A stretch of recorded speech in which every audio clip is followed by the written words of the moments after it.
ونعوذ بالله من شرور أنفسنا ومن سيئات أعمالنا من يهده الله فلا مضل له ومن يضلل فلا هادي له اللهم صل على سيدنا محمد وعلى آله وصحبه وسلم أشهد أن لا إله إلا الله وحده لا شريك له وأشهد أن محمدا عبده ورسوله رب اشرح لي صدري ويسر لي أمري واحلل عقدة من لساني يفقه قولي السلام عليكم ورحمة الله وبركاته.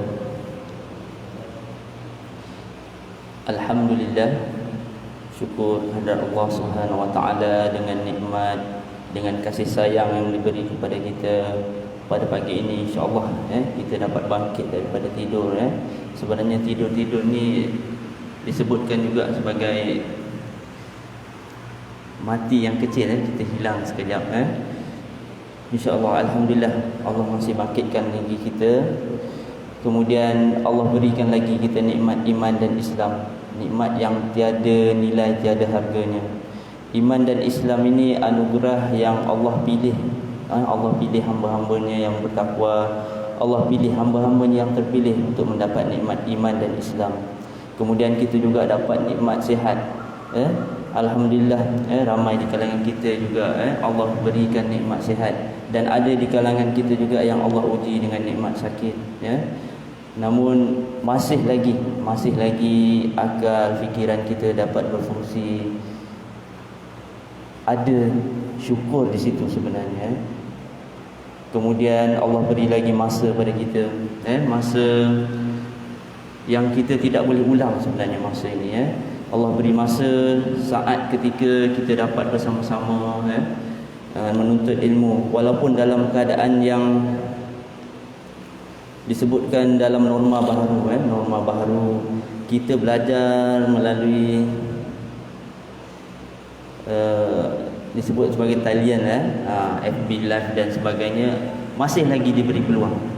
Allah beri peluang, keamanan, nikmat untuk kita menuntut ilmu. InsyaAllah tuan-tuan dan puan-puan yang dikasihi Allah sekalian, walaupun apa jua keadaan kita pada hari ini, kita teruskan semangat kita, usaha kita untuk menuntut ilmu. Okey, Alhamdulillah pagi ini kita bertemu lagi dalam FB Live. InsyaAllah kita akan sambung pengajian kita. Sebelum tu saya mengucapkan jutaan terima kasih, ribuan terima kasih, penghargaan kepada pengerusi Surau Muflisin, AJK Surau, dan semua penonton FB Live. Alhamdulillah, terima kasih banyak-banyak. Kemudian pada pagi ini juga syukur Alhamdulillah, walaupun tuan-puan tak dapat hadir ke surau untuk solat subuh berjemaah, Allah masih lagi beri peluang kita solat subuh. Beri peluang solat subuh walaupun dalam keadaan di rumah berjemaah dengan keluarga. Namun hakikatnya saya tahu tuan-puan semua rindu untuk datang ke surau. InsyaAllah kita sama-sama doa. InsyaAllah Allah angkat wabak ni daripada negara kita, daripada seluruh dunia. Mudah-mudahan kita dapat datang kembali ke surau, bersolat berjemaah bersama-sama, insya-Allah. Jadi insya-Allah pada pagi ini kita sambung kuliah kita atau pengajian kita yang sebelum ni kita tidak sempat habiskan pada surah Ali Imran ayat 133 hingga 136. Okay, sebelum kita sambung kuliah kita, pengajian kita, kita nak bincang sedikit tentang, sebelum kita masuk kepada ciri-ciri orang bertakwa berdasarkan surah Ali Imran 133 hingga 136, kita nak bincang mengenai takwa. Takwa dulu. Sebab dalam ayat tu, kita baca insya-Allah, kita baca ayat yang pertama. Ayat 133 saudara, ayat 133. A'udzubillahi minasyaitonir rajim. Wasari'u ila maghfiratin min rabbikum wa jannatin 'arduha as-samawati wal ardu u'iddat lil muttaqin. Pada ayat 133 tu Allah sebutkan lil muttaqin. Kita nak bincang muttaqin. Mungkin kita patah balik sedikit kita patah balik. Kita nak lihat apa itu maksud orang yang bertakwa, yang Allah sediakan syurga baginya seluas langit dan bumi dibuat orang-orang yang bertakwa. Orang yang bertakwa ataupun disebut sebagai takwa ini, kita nak kenali apakah itu takwa. Secara mudahnya, takwa ini ialah orang yang dapat mengawal dirinya. Itu perkataan yang saya suka nak guna sebenarnya dia. Mengawal diri. Mengawal diri maksudnya setiap masa kita boleh kawal diri kita. Apa jua keadaan kita boleh kawal diri kita. Iaitu mengawal diri melaksanakan perintah Allah atau disebut sebagai taat perintah Allah. Apa yang Allah suruh kita buat. Kemudian kita kawal diri juga, tak cukup kita laksanakan perintah Allah, di samping itu juga kita kena tinggalkan larangannya. Mengawal diri dengan meninggalkan larangannya. Okey. Bila sebut tentang takwa ini, saya teringat satu perumpamaan, satu perumpamaan yang diberi guru kami semasa kami belajar ini. Takwa ini ada juga disebut sebagai takut kepada Allah. Disebut takut kepada Allah dengan mengawal diri, dengan buat apa yang Allah suruh dan kita tinggalkan apa yang Allah larang. Secara mudah untuk kita faham. Dan saya suka untuk berkongsi perumpamaan yang dibawa oleh guru kami. Takwa ni dia beri perumpamaan ibarat kita sedang berlalu. Kita sedang melalui satu jalan. Kita sedang melalui satu jalan yang penuh dengan duri dan perangkap. Yang penuh dengan duri dan perangkap. Apabila kita melalui jalan tersebut, kita melalui dengan penuh hati-hati. Itulah sebenarnya hakikat takwa kita dalam kehidupan kita. Kita nak bawa ialah bila kita hidup di dunia ini, kita lalui jalan itu. Dunia ni kita ibaratkan sebagai jalan. Kita laluinya, kita nak supaya hidup kita berhati-hati, sentiasa tak terjumus ke dalam dosa dan maksiat. Kita lalu, kita jalan, oh ini jalan yang boleh, Allah benarkan, Allah izinkan, Allah perintah kita buat. Kemudian ada jalan-jalan yang berduri, jalan-jalan yang dihalangi, jalan-jalan yang Allah tak benarkan, kita elakkan. Itu perumpamaan perjalanan kita untuk mengawal diri kita dalam mengenal erti takwa. Dan sebenarnya setiap minggu Allahu Akbar, bila sebut setiap minggu ni semua orang-orang lelaki muslimin pasti rindu untuk solat Jumaat. Saya sendiri pun Allahu Akbar. Okey, setiap minggu kita diingatkan. Namun sekarang dalam keadaan pandemik COVID-19 ini, walaupun kita tak diingatkan, kita ingatkan diri kita tuan-puan, para muslimin setiap minggu kita diingatkan pada solat Jumaat. Ittaqullah, bertakwalah kamu kepada Allah.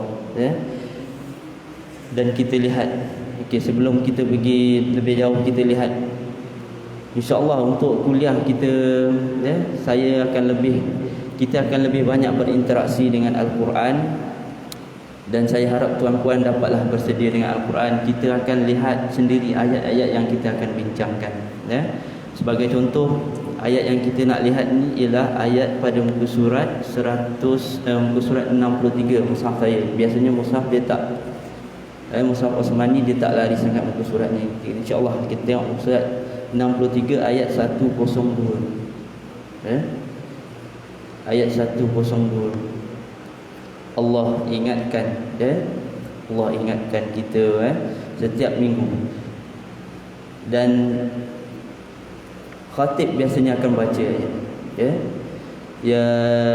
ayyuhalladzina amanu taqullaha haqqa tuqatih wa la tamutunna illa wa antum muslimun. Wahai orang-orang yang beriman, bertakwalah kamu kepada Allah dengan sebenar-benar takwa kepadanya, dan janganlah kamu mati dalam keadaan Islam. Wala tamutunna illa wa antum muslimun. kita selalu dengar pada hari Jumaat, walaupun kita tak dapat solat Jumaat, kita sentiasa ingatkan diri kita untuk bertakwa, bertakwa kepada Allah. Jadi itu kita bincang tentang takwa. Kita bincang tentang takwa terlebih dahulu untuk kita kenal bila Allah sebut muiddat lil muttaqin, untuk orang-orang yang bertakwa. Kemudian kita lihat pula kelebihan orang-orang bertakwa. Bila sebut orang bertakwa yang saya sebutkan tadi, kita mengawal diri, kita jaga diri kita dalam setiap masa, setiap saat, setiap tempat dengan laksanakan perintah Allah, kemudian kita tinggalkan larangannya. Jadi apakah antara kelebihan yang Allah sediakan? Dalam ayat yang kita sebut tadi, ayat Ali Imran 133, Allah sebut Allah sediakan syurga untuk mereka. Wa jannatin arduhas samawati wal ard. Sekarang insya-Allah kita akan tengok muka surat, kalau mushaf 558 surah At-Talaq ayat 2 dan 3 insya-Allah. Okey, muka surat 558 insya-Allah tuan-tuan.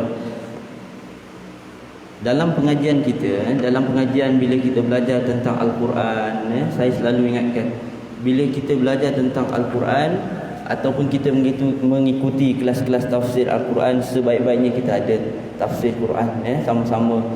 Sebagai contohlah, kita tengok program yang alhamdulillah dapat sambutan, insya-Allah kita pun sama-sama sokong program-program yang baik seperti My Quran Time. Bila kita tengok program-program tersebut, kalau boleh insya-Allah kita sama-sama pegang Quran, kita tadabbur sama-sama, lihat surah-surah yang dibaca oleh ustaz, kemudian kita tengok tafsir dan sebagainya. Itu sebenarnya antara tanda kita ataupun cara kita berinteraksi dengan Al-Quran. Kita berinteraksi dengan Al-Quran, kita baca, kita memahami. InsyaAllah kita tengok pada ayat yang kedua, ayat yang kedua dan hujung sekali, hujung sekali.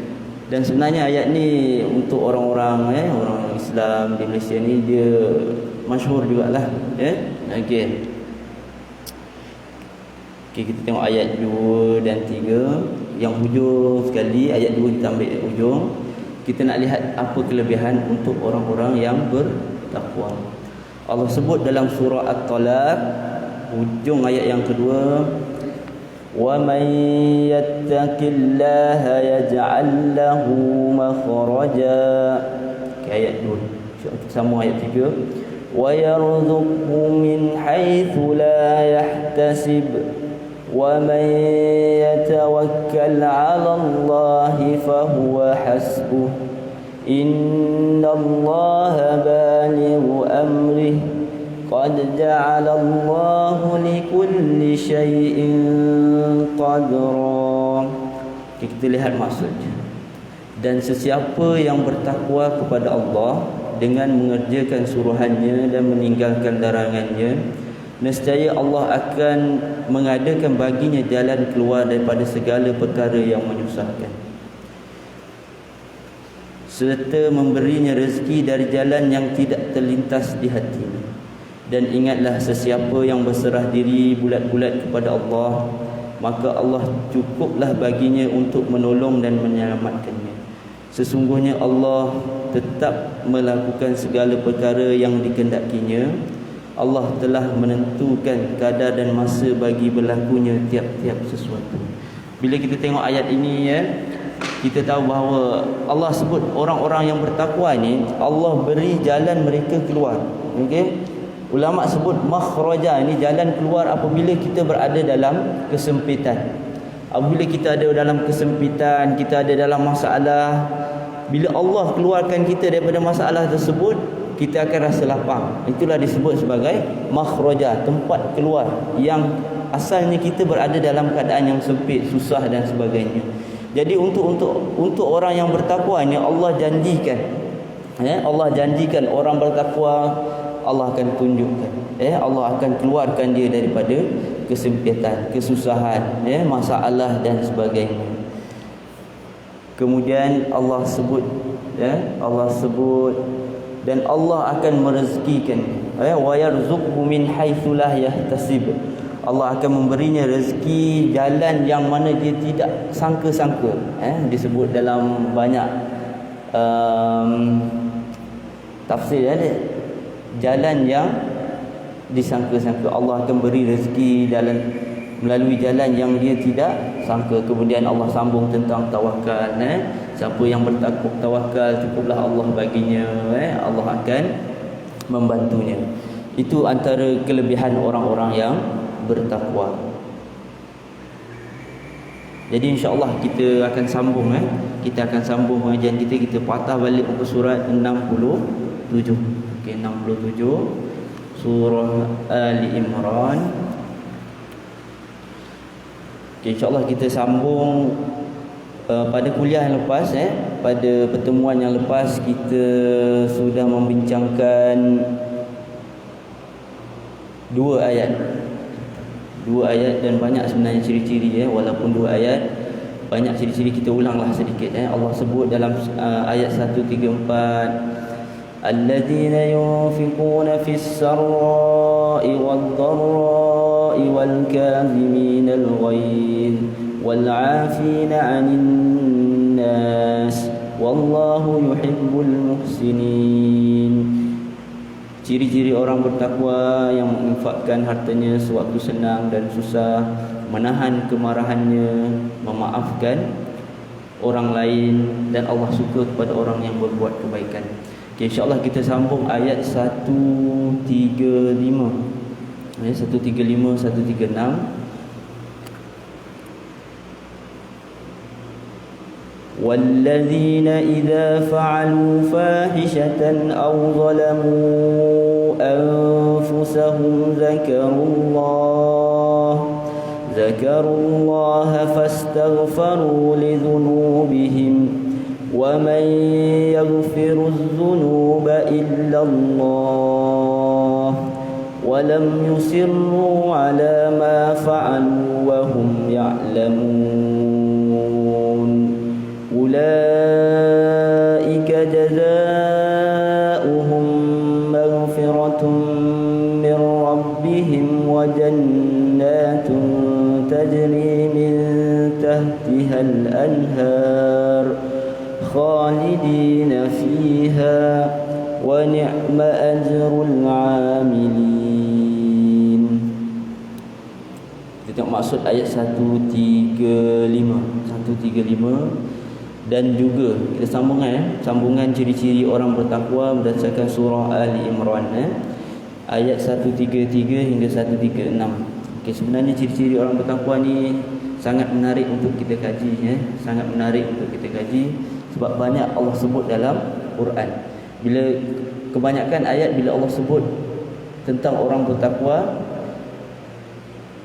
Allah akan sambung dengan ciri-ciri seperti contoh dalam surah Al-Baqarah Okey, ayat yang pertama, kedua, ketiga Allah ceritakan tentang ciri-ciri orang bertakwa. Tapi pembincangan kita hari ini kita akan bincang surah Ali Imran surah Ali Imran.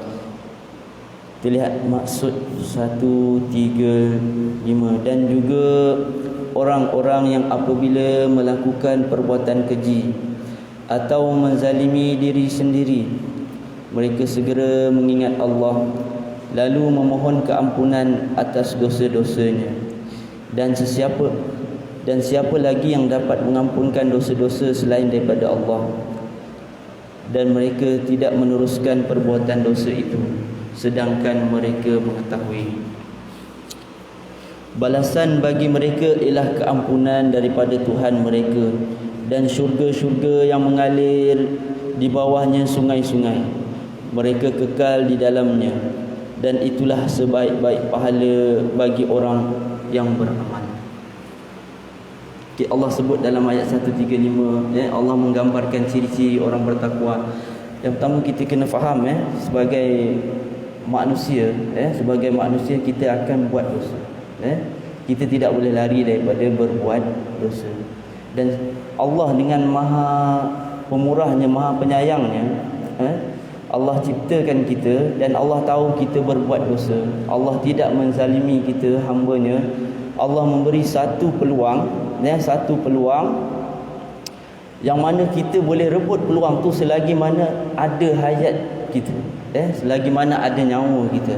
Allah beri kita peluang. Bila kita buat dosa, Allah tahu hamba anak Adam ini akan berbuat dosa, kemudian Allah beri satu peluang yang disebut sebagai taubat, yang disebut sebagai taubat, okay. Allah beri peluang.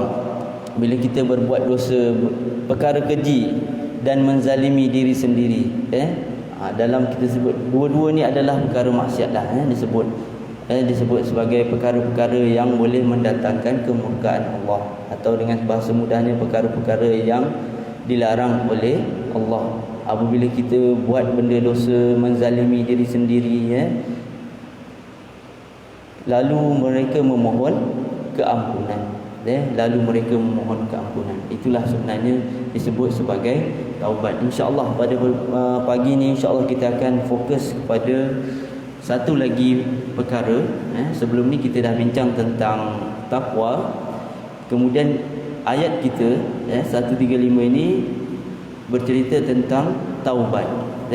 Taubat. InsyaAllah kita akan masuk sedikit atau kita bincang tentang taubat.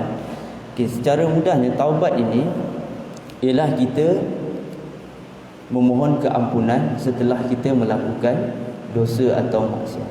Bila kita buat dosa, buat maksiat, kita minta ampun pada Allah. Itulah disebut sebagai taubat. Ataupun ada ulama memberi pendapat bahawa memberi pandangan bahawa maksud taubat adalah kembali taat kepada Allah setelah melakukan maksiat. Kita kembali taat pada Allah setelah kita buat maksiat. Tetapi ada syarat-syaratnya untuk taubat ini. Saya cuba ringkaskanlah dalam pertemuan kita ini. Okey, syarat-syarat taubat yang pertama, kita ingat Allah dengan rasa menyesal.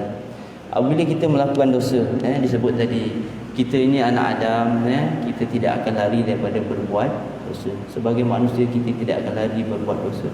Dan apabila kita buat dosa, kita segera untuk ingat Allah. Ingat Allah dengan rasa menyesal. Dalam satu hadis disebutkan an-nadam taubah. An-nadam taubah. Sesal itu adalah taubat.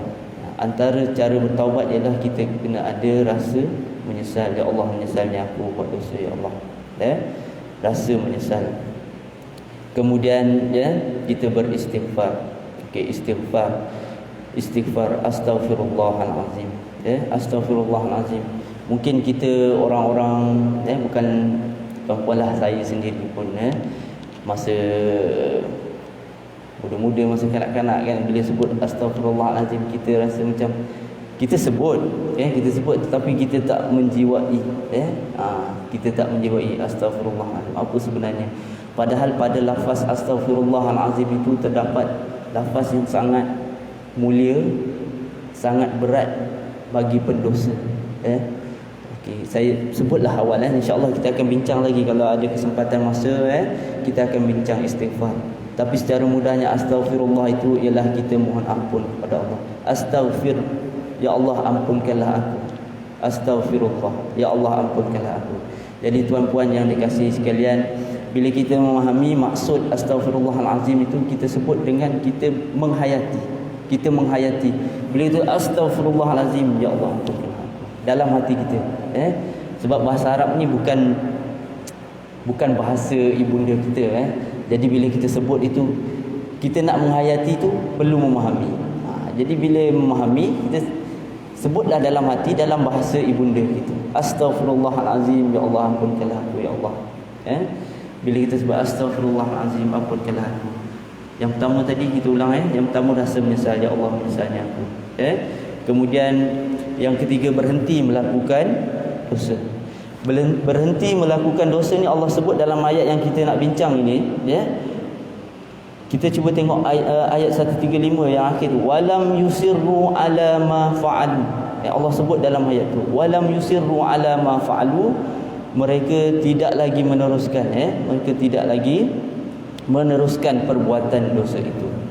Jadi untuk taubat, menyesal, kemudian kita istighfar, minta ampun pada Allah. Istighfar itu dengan lafaz kita minta ampun, ya Allah ampunkanlah aku, ya Allah ampunkanlah aku, ya Allah.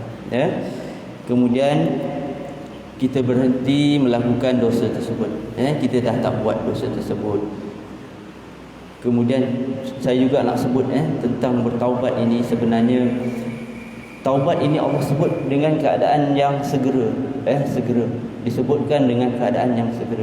Bila kita melakukan dosa, bila kita sedar itu satu dosa dan kita istighfar, ya Allah ampunkanlah dosa aku ya Allah, dan kita dah berhenti buat perkara tersebut, kita dah berhenti buat perkara tersebut, sebenarnya hakikatnya kita telah bertaubat sebenarnya. Taubat ni Allah nak kita minta ampun pada dia. Kita nak minta ampun pada dia. Tambahan-tambahan ibadah lain itu sebagai amal soleh kita sebenarnya untuk bantu kita.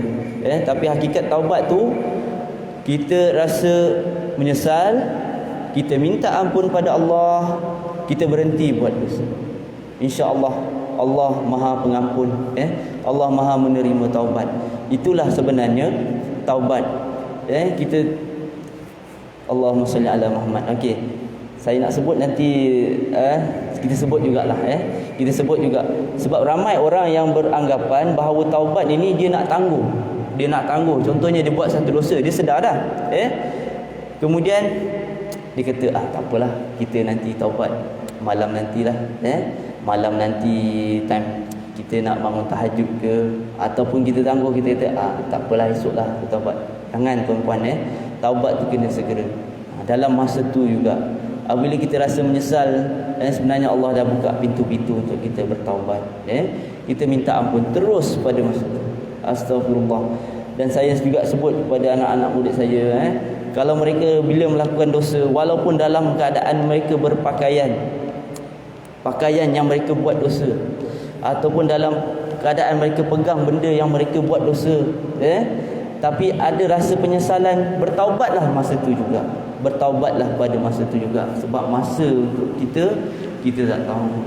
Kematian kita adalah rahsia yang Allah simpan. Jadi jangan tangguh.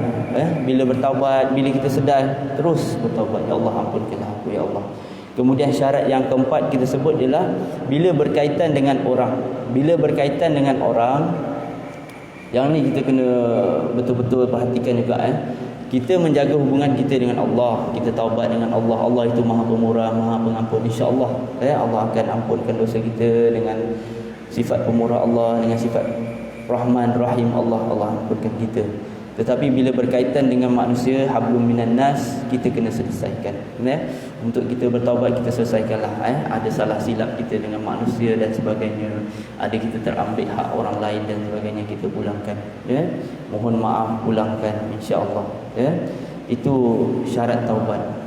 Okey. Kemudian untuk orang-orang yang seperti saya lah, seperti saya, kita semua yang melakukan dosa. Saya suka nak berkongsi satu ayat yang saya rasa Allahu Akbar. Bila kita baca ayat ni, kita akan rasa betapa luasnya pengampunan Allah. Kita akan rasa luasnya pengampunan Allah. Betapa Allah sayang pada kita. Okey, insya-Allah kita cuba tengok ayat Az-Zumar, surah Az-Zumar ayat 53. Dalam mushaf saya muka surat 464. 464. Allahumma salli. Okey, 464 ayat 53. Ayat 53. A'udzu billahi minasyaitonir rajim. Qul ya ibadiyalladzina asrafu ala anfusihim la taqnatu min rahmatillah innallaha yaghfiruz dzunuba jami'a innahu huwal ghafurur rahim. Katakanlah, wahai hamba-hambaku yang melampaui batas terhadap diri mereka sendiri, janganlah kamu berputus asa daripada rahmat Allah. Sesungguhnya Allah mengampuni dosa-dosa semuanya. Dialah yang Maha Pengampun lagi Maha Penyayang. Allah gunakan dalam ayat ini Kalau kita belajar dalam bahasa Arab, kita tak perlulah belajar bahasa Arab terlalu tinggi. Perlu, tetapi untuk memahami konteks ayat ni kita tidaklah perlu sampai terlalu tinggi bahasa dia. Kita faham bahawa Allah itu Tuhan kita, kita hamba, Bila Allah sebut hamba itu, maknanya Allah redha pada kita, Allah gunakan pada ayat ni, kul ya ibadi, wahai hamba-hambaku. Untuk orang-orang yang melampaui batas, Allah gunakan wahai hamba-hambaku. Apa maksudnya tuan-puan? Maksudnya rahmat Allah, pengampunan Allah sangat-sangat luas. Apabila kita rasa menyesal, bertaubatlah. Rahmat Allah itu sangat-sangat luas. Sampaikan orang yang melampaui batas pun Allah sebut lagi.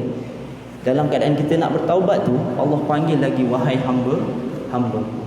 Wahai hamba-hambaku. Sebab itulah tuan-puan, selagi mana ada peluang untuk kita bertaubat ini ialah kehidupan kita, kehidupan kita. Sebab Allah jadikan kehidupan kita untuk Allah uji, untuk Allah uji, untuk Allah beri peluang. Kau hambaku buat dosa, buat dosa, dan selagi ada hayat, selagi ada masa, Allah beri peluang untuk kita bertaubat. Okey, insya-Allah saya nak bawa satu kisah, insya-Allah sempat kita tengok jam, insya-Allah sempat. Okey, kita nak bawa satu kisah tentang taubat ini. Kisah ni sangat menarik, kisah daripada hadis, daripada hadis riwayat Imam Muslim, kisah tentang seorang yang telah membunuh. Kalau saya sebutkan kisah ni pada anak-anak murid, alhamdulillah mereka rasa macam Allahu Akbar, besarnya rahmat Allah. Kisah seorang yang telah membunuh seramai 99 orang. Bukan 99 sebenarnya, 100 orang. Orang yang bunuh 100 orang. Allahu Akbar. Kita tahu bahawa memang dia ni bunuh orang, dosa yang bukan calang-calang, okey, dosa yang besar. Tapi kita nak lihat rahmat Allah di sini, okey, kita nak lihat rahmat Allah. Okey, sebut ada seorang lelaki daripada kalangan umat yang terdahulu telah membunuh 99 orang.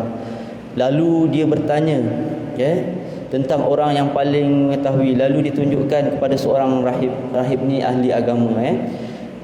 Lalu dia bertanya. Kita jumpa seorang rahib, dia bertanya. Dia pun sebutlah dia telah membunuh 99 orang. Kemudian dia tanya rahib tu, layak tak aku bertaubat? Layak tak aku untuk bertaubat? Kemudian rahib ini memberi pendapat yang salah. Pengajaran hadis ni, kita kalau nak tanya soalan, kita jumpalah dengan orang-orang yang betul, alim ulama yang betul. Okey, jadi si rahib ni sebut tak boleh, tak ada peluang untuk kau bertaubat. Lalu dia genapkan 100. Dia genapkan 100. Dalam hadis ni disebut digenapkan 100. Maka rahib tu dibunuh. Kemudian dia bertanya lagi pada orang. Dia bertanya lagi kepada orang yang paling mengetahui di atas muka bumi. Maka dia ditunjukkan kepada seorang lelaki yang berilmu. Ini disebut bila kita ada permasalahan, kita carilah orang yang berilmu. Jadi ditanya kepada orang yang berilmu. Lalu dia menyebutkan, tadi 99 dia jumpa rahib. Tapi bila dia jumpa orang yang alim ini, dia sebut aku telah membunuh 100 orang.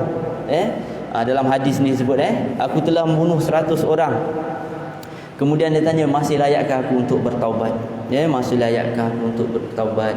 Kemudian alim ini bagi nasihat yang betul. Nasihat yang betul. Dia sebut, apakah yang menghalang antara dengan taubat? Apakah yang menghalangmu antara kamu dan taubat? Kemudian diberi cadangan, pergilah ke satu tempat. Pergilah satu tempat. Di sana ada orang-orang yang beribadah kepada Allah. Maka kamu beribadahlah bersama-sama mereka dan jangan lagi pulang ke tempat yang buruk ini.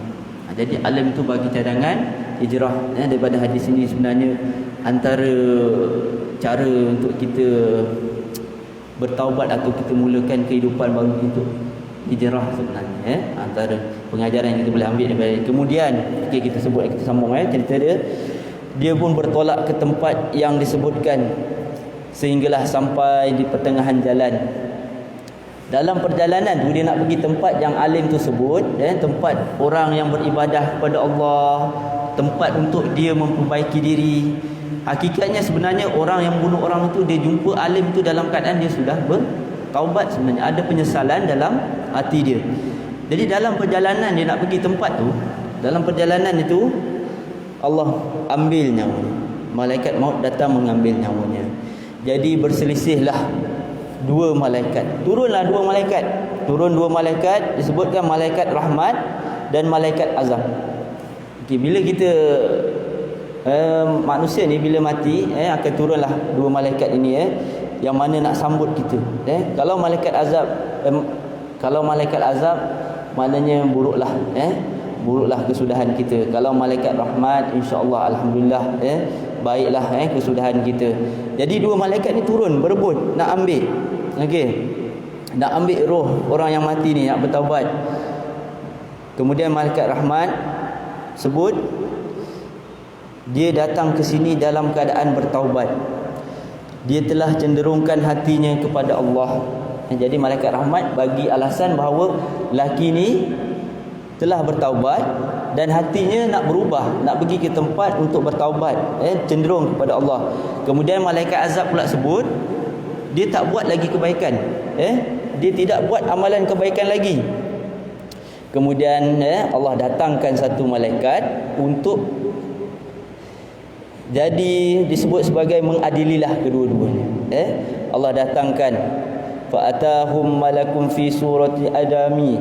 Allah datangkan malaikat untuk jadi pengadil lah, sebut, untuk mengadili dua-dua ni, malaikat rahmat, malaikat azab.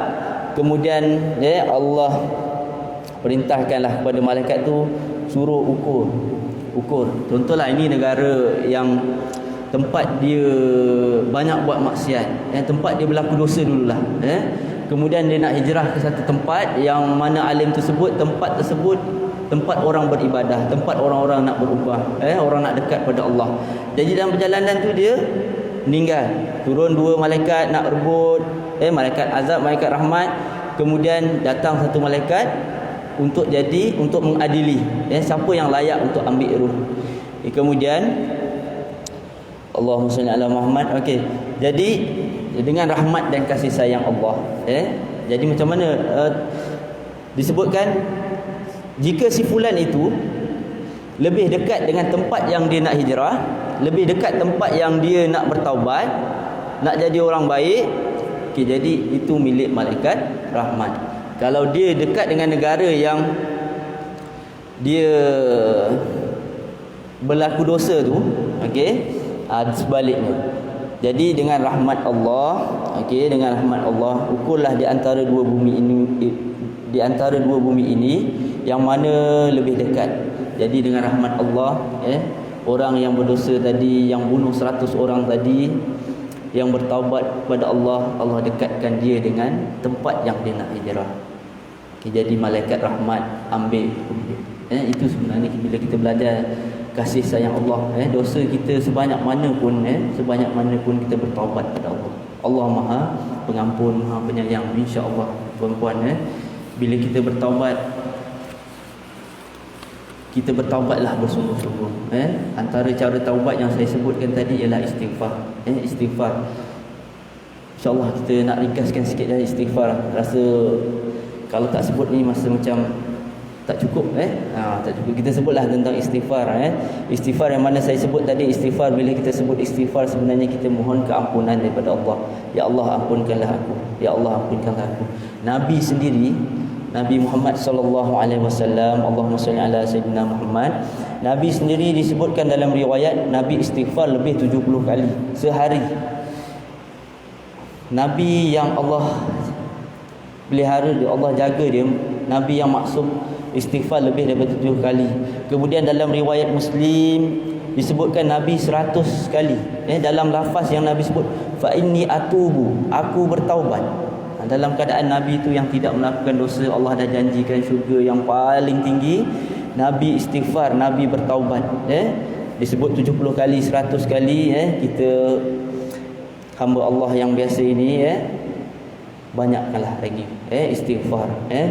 Jadi lafaz istighfar yang paling ringkas yang saya sebut tadi, astaghfirullah. Paling ringkas, astaghfirullah. Ya Allah, ampunkanlah aku. Kalau kita boleh sebut astaghfirullahalazim, alhamdulillah. Ya. Okey. Paling ringkas astaghfirullah. Dengan betul-betul menghayati. Bila sebut astaghfirullah, ya Allah ampunkanlah aku. Ya Allah ampunkanlah aku, ya Allah. Ya Allah ampunkanlah aku. Jadi bila kita sebut lafaz tu dalam hati, lahirkanlah ya Allah ampunkanlah aku, astaghfirullah, astaghfirullah, astaghfirullah. InsyaAllah dengan rasa menyesal, dengan rasa kita tidak mengulangi dosa-dosa yang kita buat, Allah akan ampunkan dosa kita. Allah Maha Pengampun. Kemudian saya nak sebut kisah Hasan Al-Basri. Kita ringkaskanlah kisah ni. Hasan Al-Basri, ulama yang besar, datang kepada dia 3 orang, anak murid dia memerhatikan dia. Okey, bila datang 3 orang yang mengadu masalah, yang pertama mengadu masalah miskin, ada masalah berniaga tak menjadi dan sebagainya. Kemudian yang kedua datang kerana sakit. Kemudian yang ketiga tiada zuriat. Kemudian Imam Hasan Al-Basri nasihatkan ketiga-tiga ini, banyakkan istighfar. Banyakkan istighfar. Banyakkan istighfar. Jadi murid dia pun terfikir, guru kami ni setiap kali itu orang mengadu masalah disebutkan tentang banyakkan istighfar. Kemudian kita lihat solusi dia. Kita lihat solusi dia pada surah Nuh. Surah Nuh, muka surat 570. Okey, muka surat 570, surah Nuh ayat 10 hingga 12. Okey, kita tengok apa kelebihan istighfar itu. Allah sebut dalam ayat 10, Fakultus taghfiru rabbakum innahu kana ghaffara yursilis samaa'a 'alaikum midrara wa yumdidkum bi amwalin wa banina wa yaj'al lakum jannatin wa yaj'al lakum anhara. Jadi Allah sebut, Imam Hasan Al-Basri sebut tentang ayat surah Nuh ayat 10 hingga 12. Maka aku berkata kepada mereka, mohonlah keampunan kepada Tuhanmu, sesungguhnya Dia Maha Pengampun. Kemudian Allah sebut orang yang beristighfar, Allah beri jalan keluar. Okey, kita tengok ayat 11 12 tu Allah tunjukkan jalan keluar. Nescaya Dia akan menurunkan hujan yang lebat dari langit kepadamu. Bila kita istighfar, Allah akan murahkan rezeki kita, dan Dia berikan harta dan anak-anak yang banyak, dan diadakan kebun-kebun serta sungai-sungai untuk. Itu antara hikmah istighfar. Banyakkan istighfar, banyakkan kita mohon ampun pada Allah. Allah akan beri kepada kita jalan keluar. Allah akan beri kepada kita jalan keluar. Sebenarnya ada sahabat saya pernah menceritakan kepada saya, dia sebut bila saya cerita kisah ni, disebutkan dia ada masalah lah, dia tidak tenang dan sebagainya. Dan kita sebut banyakkan istighfar, seperti mana yang Imam Hasan Al-Basri sebut, seperti mana yang Allah sebut sebenarnya, Allah sebut dalam surah Nuh. Jadi dia pun mengamalkan dan menghayati. Setiap kali dalam perjalanan, dia kata setiap kali dalam perjalanan pergi kerja dan sebagainya, dalam jam dan sebagainya, banyakkan istighfar. Dia sebut astagfirullah dan menghadirkan dalam diri dia itu, ya Allah ampunkanlah. Bila kita sebut banyak macam tu, dia sebutkan bahawa setiap kali makin lama dia sebut, makin banyak Allah tunjukkan pada dia dosa yang dia telah lakukan. Okay, bila Allah tunjuk dosa itu, bukannya maksudnya Allah nak menghinakan dia, Allah nak supaya dia bertaubat.